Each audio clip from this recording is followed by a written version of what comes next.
unit where all of us originate from, and and then we spread all over the world. But we would like to get a clear picture of this family that we are talking about in the family festival, because I was trying to look at the logo, and the logo has 3 heads. We have a big head and some 2 smaller heads. Which kind of family is that? If I can start with the Reverend WEjuli. Thank you. A family from, I want to give 2 perspectives. Yes.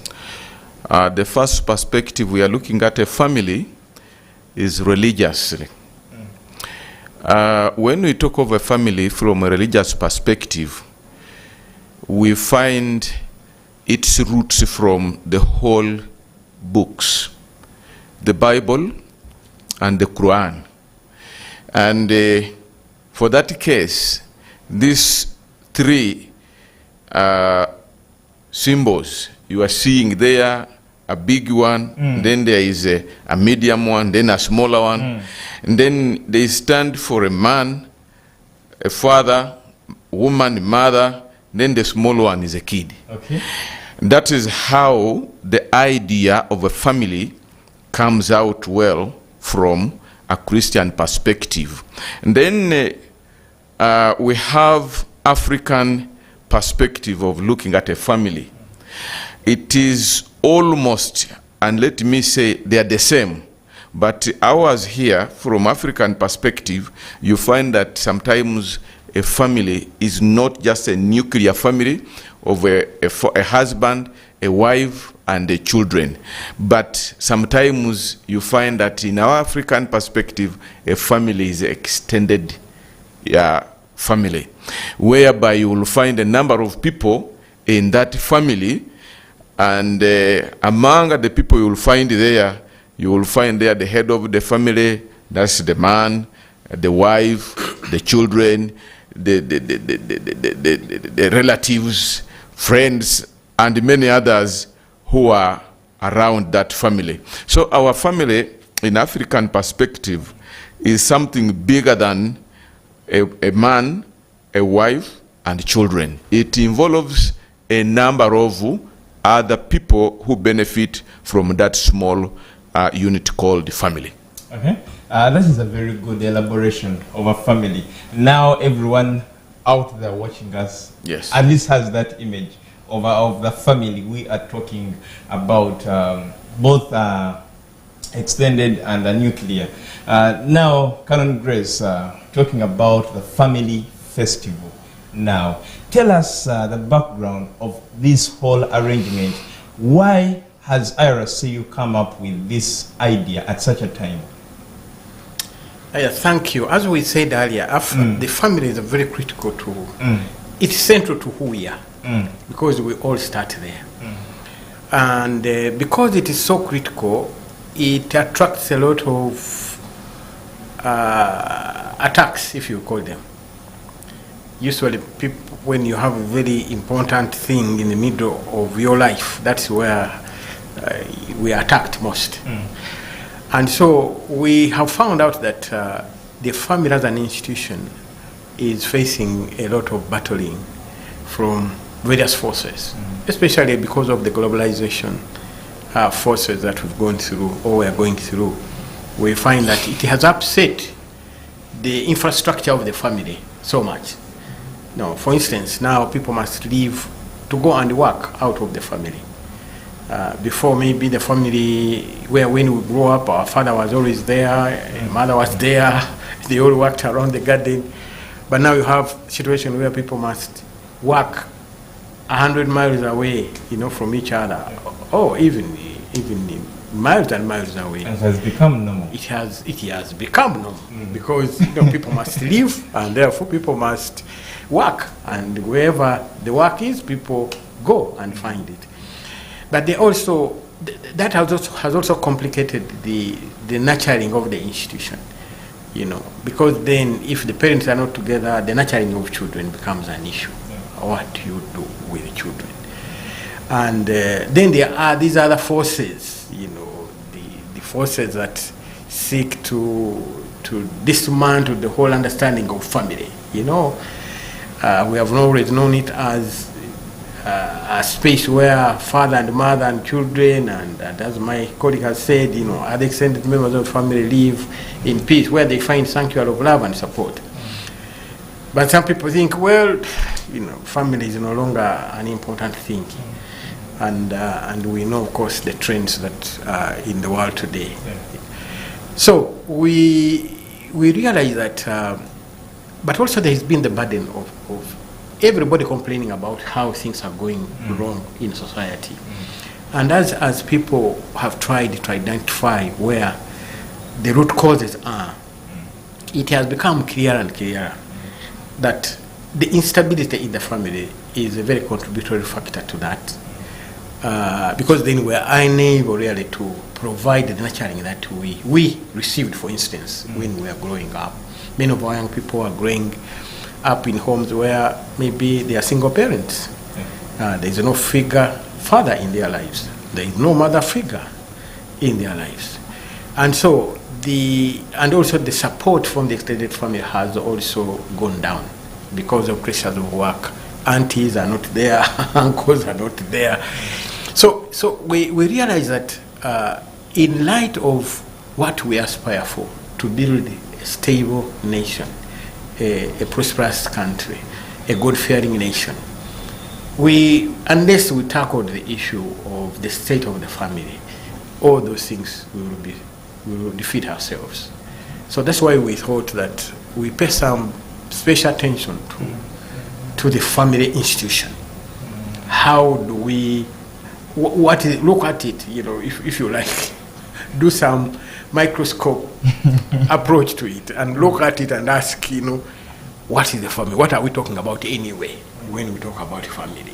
You know, what are the issues? What are the challenges? You know, therefore, what obligations do that reality present to us as faith communities, as cultural institutions, as government, and development partner, all those people who are working towards improving the quality of life and stability in society must concern themselves with issues of the family. So that's why we have lifted it up and decided that we have a family festival where we will be able to look at these issues and hopefully try to find ways in which we can respond a bit more meaningfully and also effectively, really, so that we can make a difference.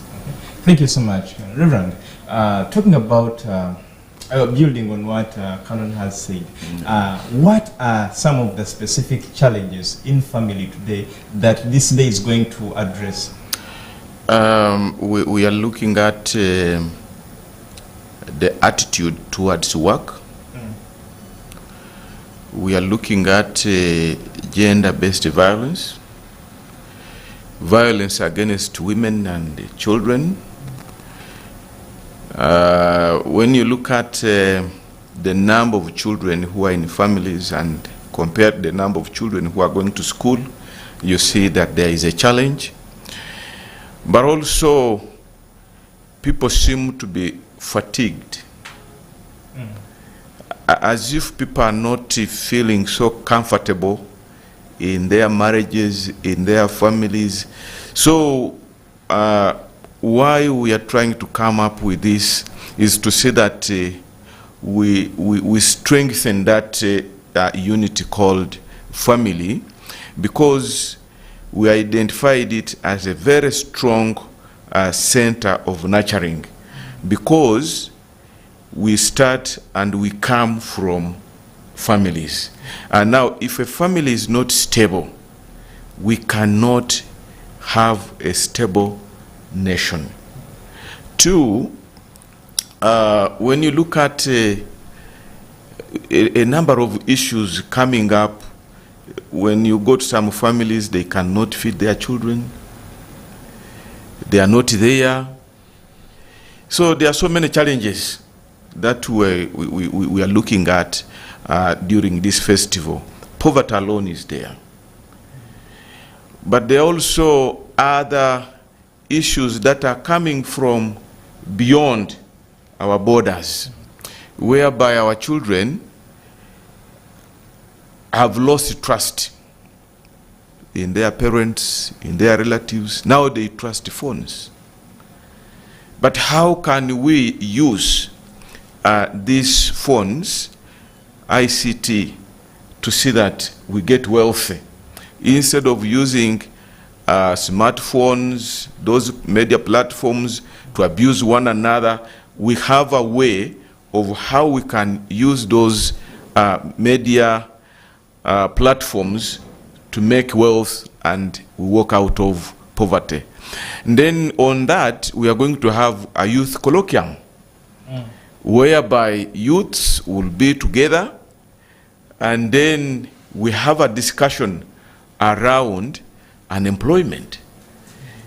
We have a partnership with we are developing a partnership with the Kampala Urban Smart Traders, whereby we want to mobilize our youths and younger people and our structures and beyond to see that they buy in the idea of urban smart trading, where people use technology to do business, where you can access a job in USA instead of flying there. You work from home and you earn money, where you may not have a shop, but you have the ability to sell and get money. That's the way I would encourage our younger people outside there to see that they address the issue of unemployment and poverty, than running up here and there, complaining, blaming.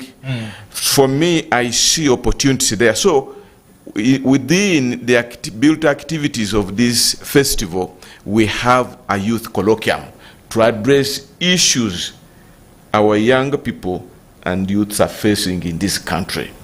Instead of seeing them flowing, going out, we want to advise them if they can go for skilling and they do what they can do from here, than going where they think there is money and they end up in trouble. So these are some of the issues we are targeting to address in the colloquium. Yeah. That's, actually, when you talk about the youth, of recent we've seen disturbing videos of very young people involved in criminalities, I mean crimes, and you realize they are really very young, 19 years, 18. So and this is an indicator that there is really a very, very big problem that needs urgent response. And we are glad that Interreligious Council of Uganda has this in mind as part of the activities of the Family Festival. Now, talking about the theme, Canon, which is Family, Faith, Freedom, Under One God for Africa's Renaissance. Why this theme? Why? Yeah, celebrating family. We are approaching this from a celebrational perspective. Because it has segments. Yes. Faith, yes. family, yes. Faith, and then freedom, under one God. Yes. For Africa's Renaissance. Yes, and I'm saying, and I'm affirming that we, from our perspective, we are saying family is a good thing. You know, so it must be celebrated. It has nurtured us, they supported most of us, they have shaped us into responsible citizens. And so we celebrate it. And it is a God-given institution. And we all find that all our nations are based on the kind of families that we have. So from the fact that it is a gift to humanity from God, we are celebrating it. Yes, many challenges, many issues, many loopholes, but we are saying it's a good thing. And so we want to celebrate it. Faith, we are a faith-based organization as Interreligious Council of Uganda. We believe that much of what we seek to achieve will have to be achieved through our partnership with God. And therefore, we are entering this from a faith perspective, appreciating that in the challenges that we see, the obstacles that we see in light of what we aspire to have within the nation through the family institution, we will exercise faith. We will have to move out of our soft and safe zones to really reach out to those who are paying, the young people who are jobless, the families that are struggling, the people who feel like they are marginalized and they don't feel a sense of home or belonging, you know, for us to create home for them to feel that they are part of the family, for instance, of Uganda, you know, we will have to do some stepping out in faith to reach out and make a difference in their lives. So in this theme we are saying, we are not just going to look at things as usual. We are prepared to move out in faith, to make a difference, to strengthen the family, and to create a sense of belonging to the people that we seek to serve. Then freedom. You know, God has created us with freedom, the freedom to choose. And many people start their families through choice, the freedom to choose. But also, because of the freedoms, the gift that God has given us, we have misused that gift of our freedom. So we want to examine how we are using the freedoms that God has given us as parents, as young people, as teachers, as people in charge of government. You know, how are we exercising, how are you using your freedom, your space that God has given you to serve and to build up others. So the African Renaissance aspect has got to do with the fact that you know, many of us are concerned about the brokenness and the woundedness of Africa. And there has been various attempts to try and rebuild Africa. There is now the Vision 2063, you know, which sets out a kind of framework which can help us rebuild Africa, restore its image, restore its, mobilize its capacity to be able to become the continent that we must be. You know, we have all the resources, but we really think, how do we continue to become beggars to those who don't really have much? So we are saying that this process of renewal of Africa, and our aspiration is for seeing a continent that is thriving with the people, with thriving communities, prosperous communities. We think that we need to pay attention to it, and it must start really from family, and that's why the family, we think, is a good foundation for us to build a fresh vision for Africa. You know, and in that, as I said, we will need faith, you know, because the challenges before us, we can't counter in our own strength. We need God's support.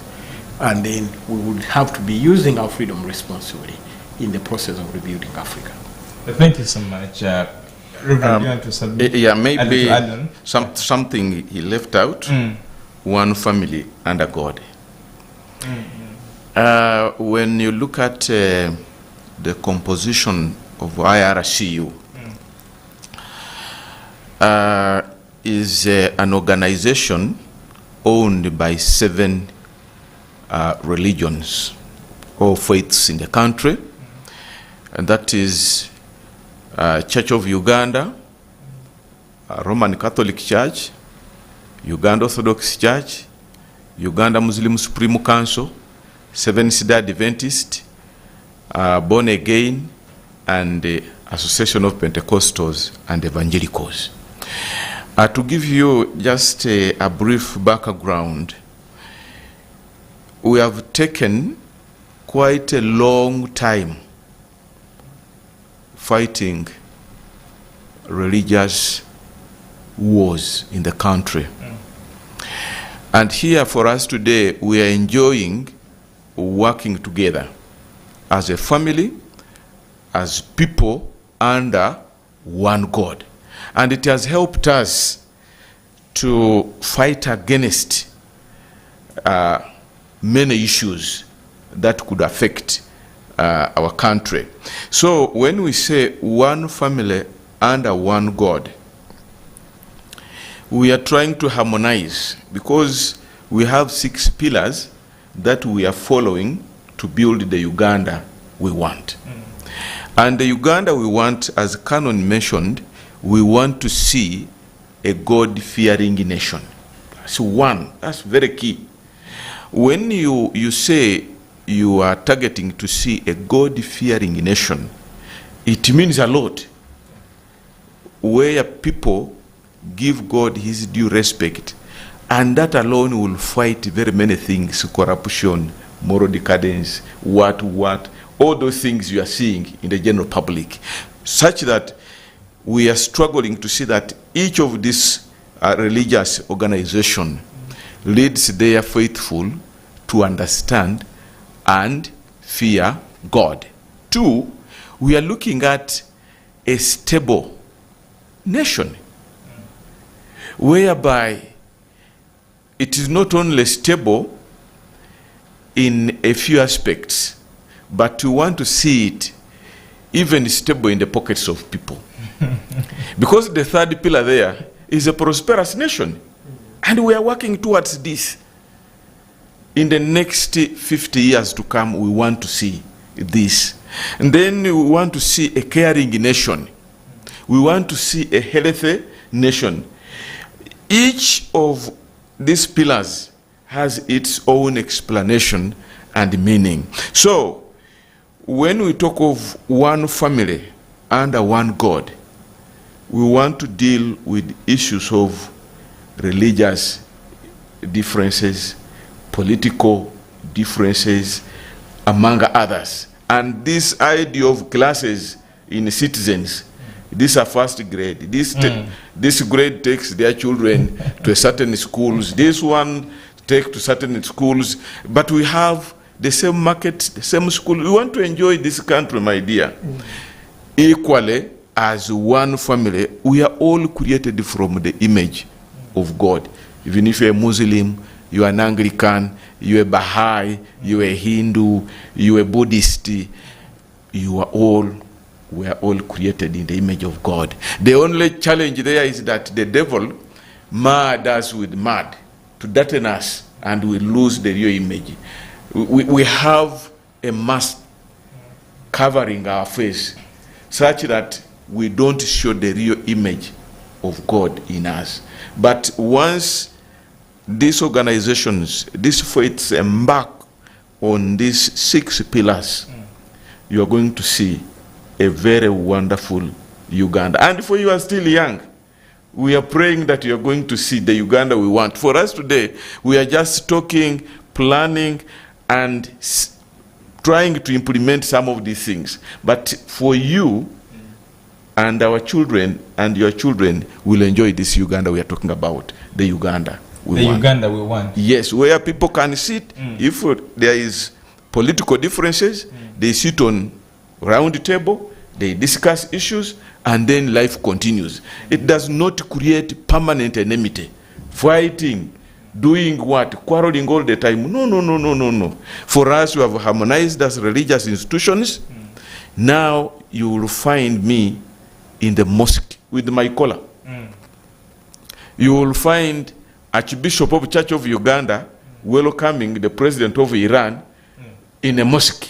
Can you imagine that harmony? That alone is also a pillar, a harmonious nation. Even if we have our diversities, we remain Africans. That's why we are talking about one family under one God. When we talk of a caring nation, this family is eating a lot and wasting a lot, but the next family here is suffering. They have nothing to eat. Can you imagine? They don't have something to eat. But you are carrying all this leftover to the dustbin.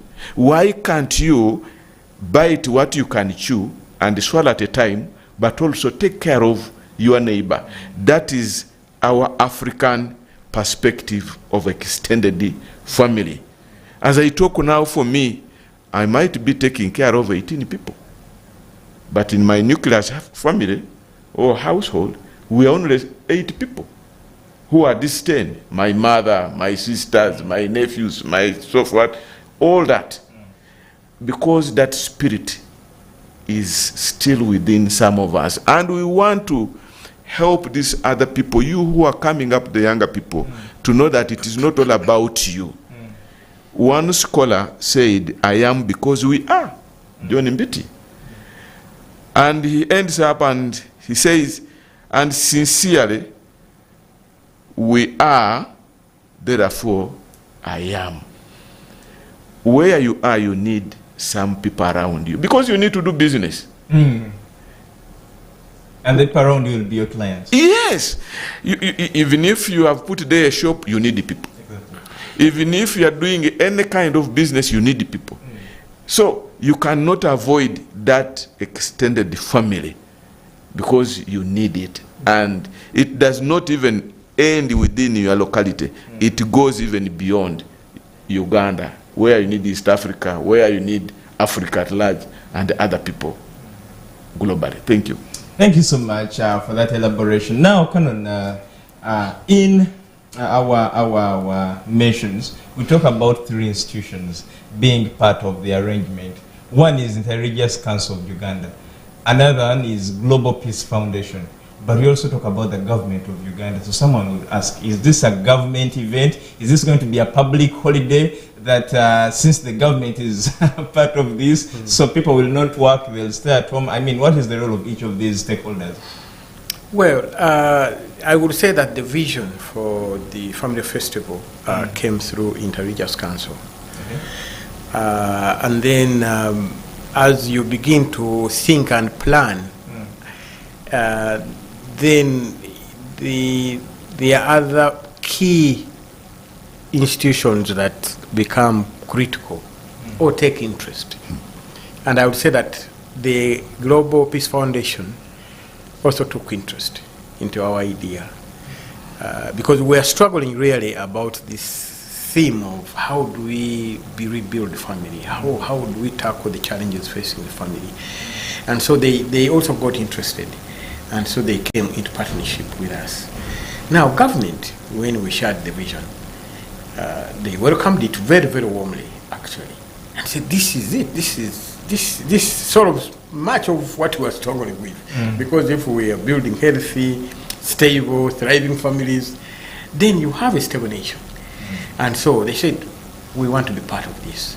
So this is not to say, the partners have come in because we all share the concerns around family and share the aspirations of improving the quality of our family life. Yeah. That is, so we know that IRCU, Interreligious Council of Uganda, is carrying the candle, and these others are supporting IRCU to lift the candle higher. Exactly, exactly. Okay, that is very important. Now, talking about the date and the venue, Reverend, because we've talked about all this and someone is like, we can't wait to be part of this.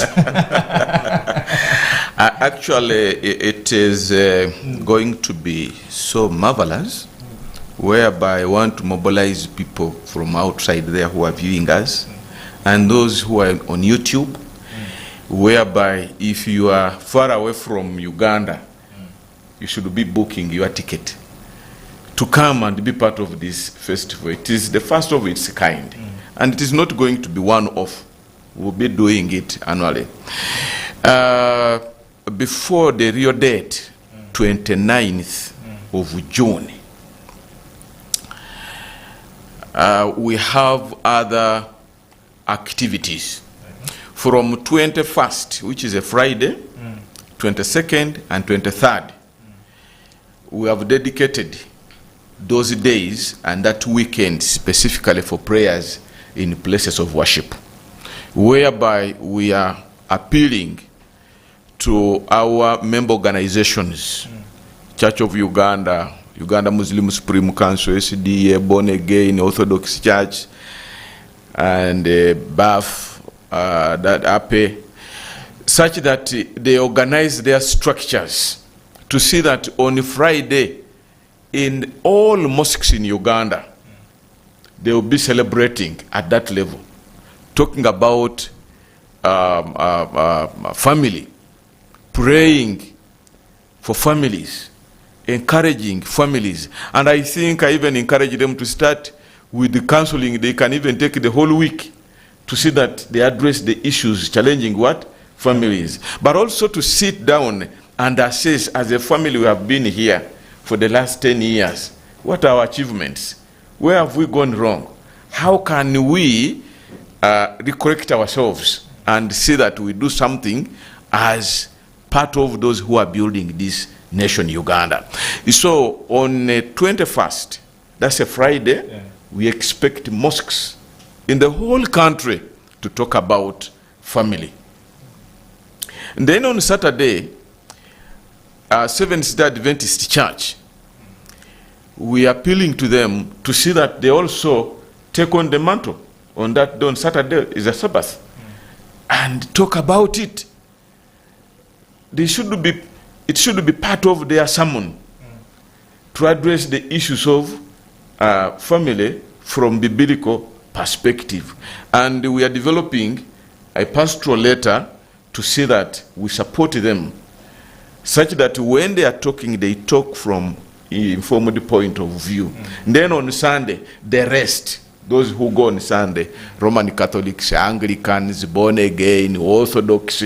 So on Sunday, we are requesting that everybody outside there who goes to church on Sunday and stands on the pulpit should say something about family. And the Bible is very rich. It talks about family, I don't know how many times. And God is so much delighted in our families here. When you open the Bible and read the book of Malachi chapter 2, verse 14 to 15, you see how God is so much pleased.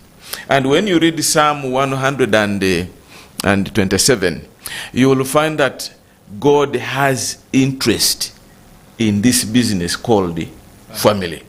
So those 3 days have been put aside before the real function at Kololo. And when we prepare people right from their places of worship, like we are here, those who are viewing us, we are just preparing them. We are only heralds. We are just preparing the way for the function. So the real function is on 29th of this month, June, at Kololo. From 8 a.m., the doors will be open. And we are expecting men of God, women of God, those that God has blessed to address these people who are coming to Kololo. Then too, we are also searching for people who have stayed in the family and marriage for 50 years. Not only staying there, but they are successful, to come and give testimony. What is the mark of the success at this point? Yeah, the mark of success, of course, has a lot of things to look at. One, are you still a man and a wife the way you started your life? What have you been doing? You have produced children. Where are they?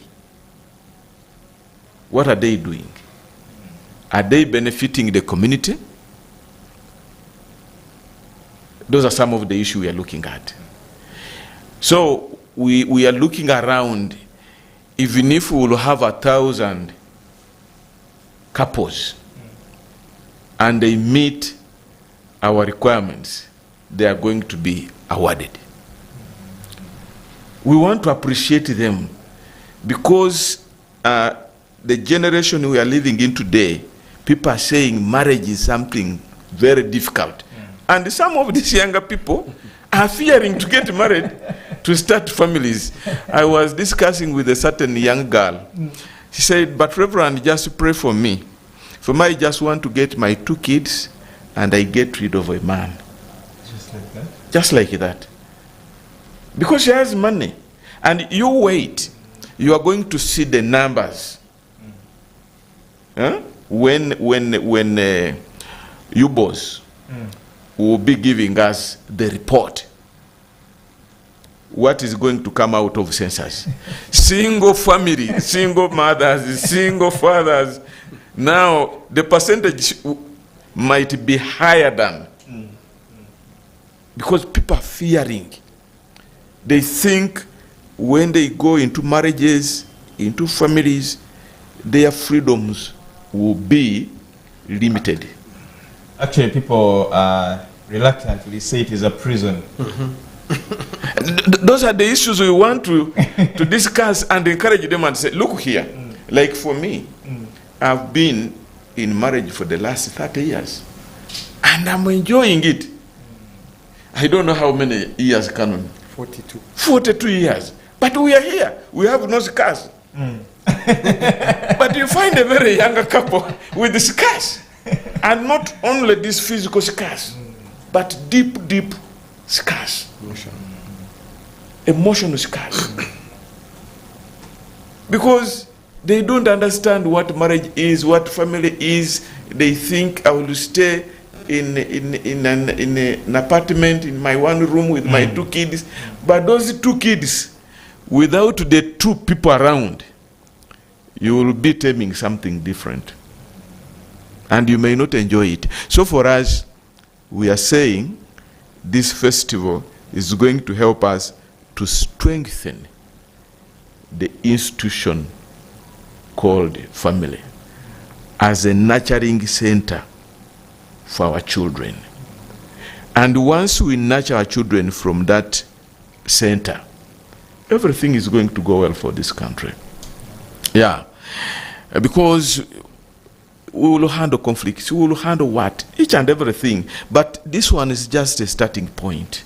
We cannot do it all on that one day. Yeah.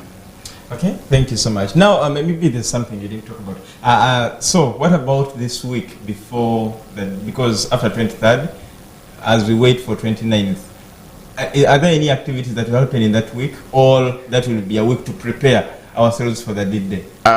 We have different activities. Okay. And those activities are arranged on 20th. We have an activity. 21st, we have an activity. But in the middle of the week, Youth colloquium. We have a youth colloquium. On the 20th. On the 20th. We have a national freedom. Religious freedom roundtable discussion. Roundtable discussion. On 28th. On 28th. We have also now National Family Dialogue. National Family Dialogue. 21st. 21st. It's a big one. And we want people to raise issues. But also, if you're outside there and you are viewing us, when you get an opportunity and you are invited, come prepared to tell us how can we go about with these issues and challenges facing family. Yeah. So we are going to be kept busy the whole week. Indeed, I realize the whole season is very, very busy. Yeah, and on the D-Day, we will have exhibitions there. We have invited so many exhibitors. Service stations. Testing HIV, testing your blood pressure status. We have so many things that are going to be there, whereby we encourage everybody to come and be part of this festival to see that you don't miss out. Actually, if you miss out, if you cannot be able to come to Kololo, then you have to pay for your TV because all TVs in Uganda will be there. Wow. Canon, talking about the invitation as we call upon people to come, is there a specific criteria for someone to be invited? All whoever hears this voice just comes as they are? For some events, there's been some invitations, like around the discussions around the family round table. the family dialogue, for instance, there will be some invitations. And the purpose really for some of these invitations is to ensure that we pick participants who are bringing a particular perspective on these issues. Our intention is not to make this just superficial, that people come together and, we really want to be wrestling with the issues. And so that's why we are being deliberate in terms of inviting people. For instance, for the youth colloquium, for the religious freedom roundtable, for the national family dialogue, all those are going to be invited people. But as for the big day on the 29th, we are inviting everybody to come so that we can celebrate. Don't feel excluded, because much of the discussion that will take place will be available to us through the media, but we also create spaces for you to participate through the media in terms of ideas. The thing that is really motivating us is how do we improve the quality of family life, and in that way improve the quality of our nation, improve the quality of our relationships, and begin to have a kind of build a kind of promising future for ourselves, really. So we want you to get into that spirit. There are people who begin to think, oh, why the family, why this, why? Don't ask the why, because you also are part of the challenges that we see. So we want you to be part of the solution. So share ideas, share value, share proposals, the ways in which we can actually reconstruct our families and stabilize our country. Canon, in a minute, our time is almost out. What are your parting shots, your closing remarks on the family festival? You have a vision for yourself as a person, you have a vision for your family, you have a vision for this nation. The key point of building and realizing that vision starts with the family. So come and join us as we struggle to look at how we rebuild the family institution. Come, welcome. Thank you so much, Canon Reverend. What are your parting shots? One is that I'm so happy I'm going to be part of the celebrating people there. I'm so happy. We have been doing it in the sectarian manner, whereby the Anglicans have their fathers' union, but the other families are left out. Catholics, Muslims, like that. But this time round, it is an interfaith, whereby all families are invited to come, regardless your religious perspective. We want to welcome everybody there who still believe in family, and those who are doubting. We pray that by the time they leave Kololo, they will have gotten something very, very important for themselves. And then finally, I just want to welcome you. When you are coming to Kololo, you are free to come with your family. If you come in couples, then it will be very, very important for us to speak to the people who are in the institution we are targeting to see that we rebuild. I welcome you. Come one, come all, and we meet there. I will be so grateful to see you on that very day. God bless you. Amen. Thank you so much, Canon. Thank you so much, Reverend. And thank you so much, you, our viewer. Just remind you, 29th of June, 2024. We have about 4 weeks to go, so you can prepare and purpose to be part of this one of its kind. It's the first in Uganda, but not the last. But I mean, you should be part of this. There is quite a lot that we need. And that is why I also add my voice onto Reverend Kan's voice, that let's purpose to be part of this day at Kololo Independence Grounds. Edwin Osen Mkalazi is my name. We meet again. Have a good day. Issues at Hand, powered by Protea Hotel by Marriott Entebbe. Comfort and luxury at its best.